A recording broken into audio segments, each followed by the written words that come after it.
Hi there, I am Hannah Birkett. I'm course leader here for BA Fine Art here at University Centre Hastings. We're trying something completely new this year, given completely new circumstances. And I'll be introducing my student here, Sophie, later on in our recording.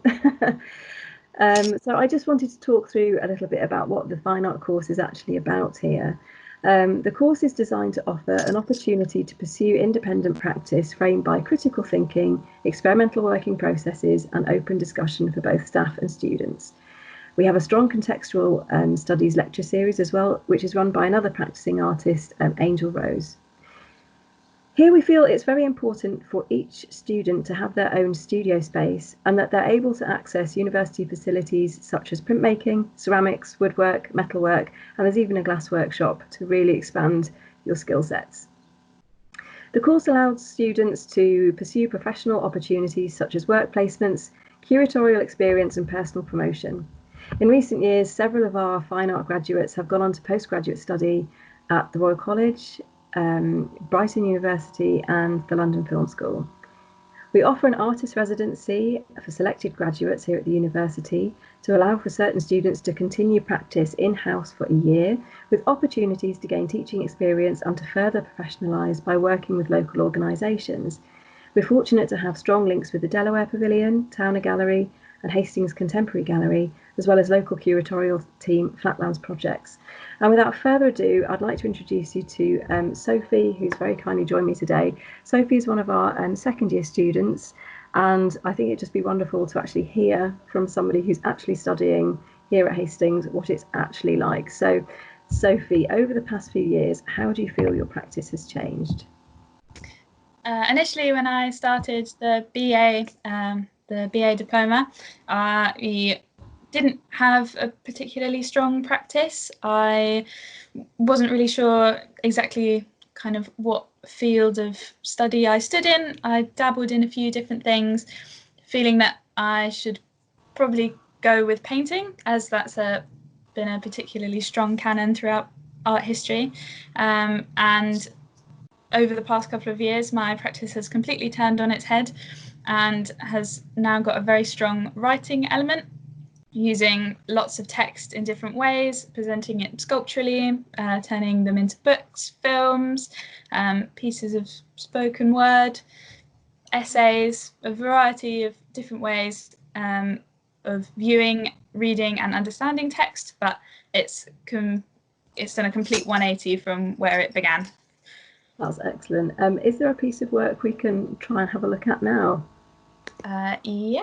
So the piece of work that I have chosen, if I can show it on the screen.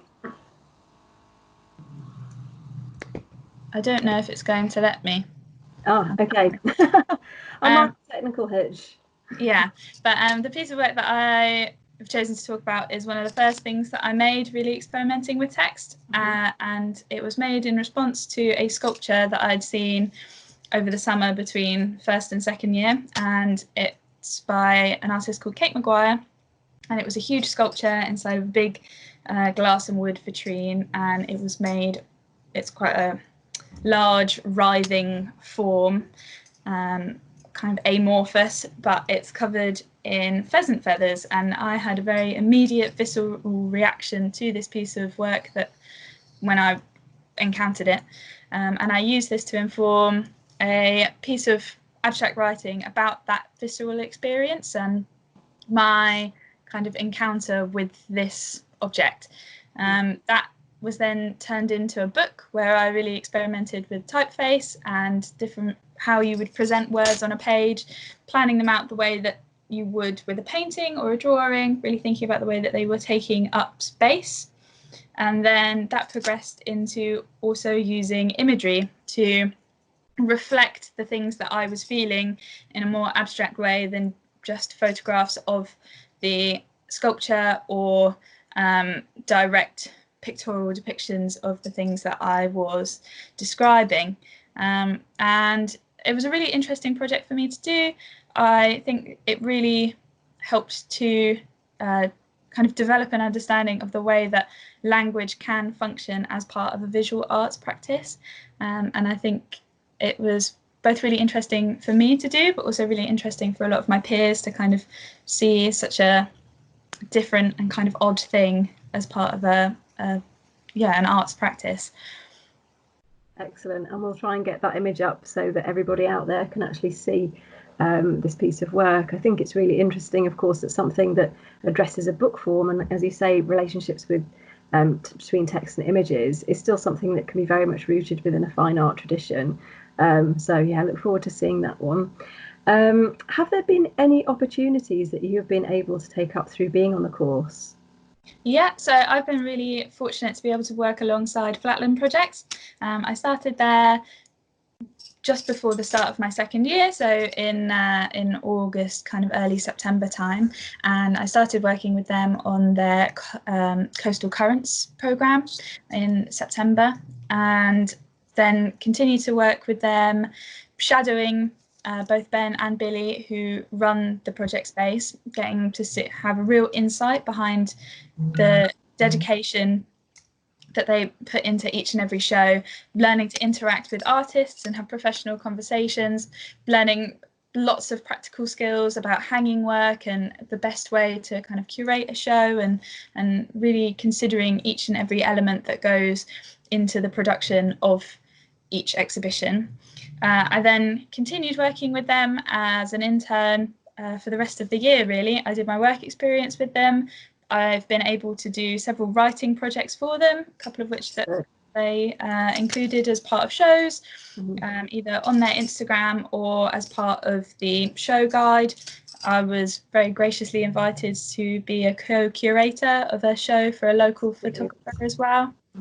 So it's been a fantastic opportunity. I've been able to meet so many interesting people from all sorts of artistic life, from recent graduates from places like the Royal College, to some amazing curators like Phoebe Cripps, who is the assistant curator of Flatlands, and Rosie Cooper as well from the Towner Gallery. Amazing. Delaware. That's great. Yeah, thank you. And I just wondered if you could talk a little bit about what your aims and ambitions for the future might be, and if any of these opportunities have kind of, I don't know, opened your eyes to maybe some new opportunities that you hadn't considered previously.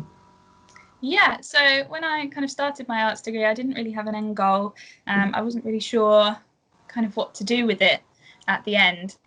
But through kind of a growing interest in language and the different ways that can be presented and used in an arts kind of career, and through my work with Flatland Projects, I really want to continue to work within project spaces in an artistic capacity, whether that's kind of helping to produce the shows, write for programs, etc., kind of help to really develop a conversation that I think can have a huge impact to the art psychology of small towns like Hastings, and across the rest of the country, and indeed the globe. I think that's where I'm hoping that I will end up. Nice, nicely. That's absolutely wonderful. And my final question to you is, do you have any recommendations for anyone who's currently considering fine art study at BA level?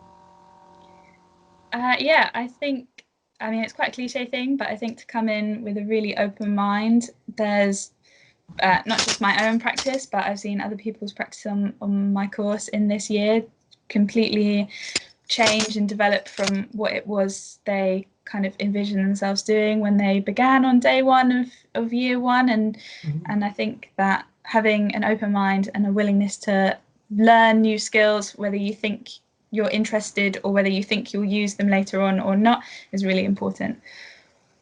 Fantastic. Thank you so much for your time, Sophie. I'm really, really grateful to you for that.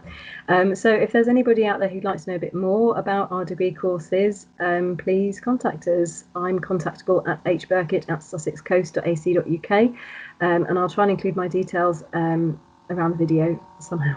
All right.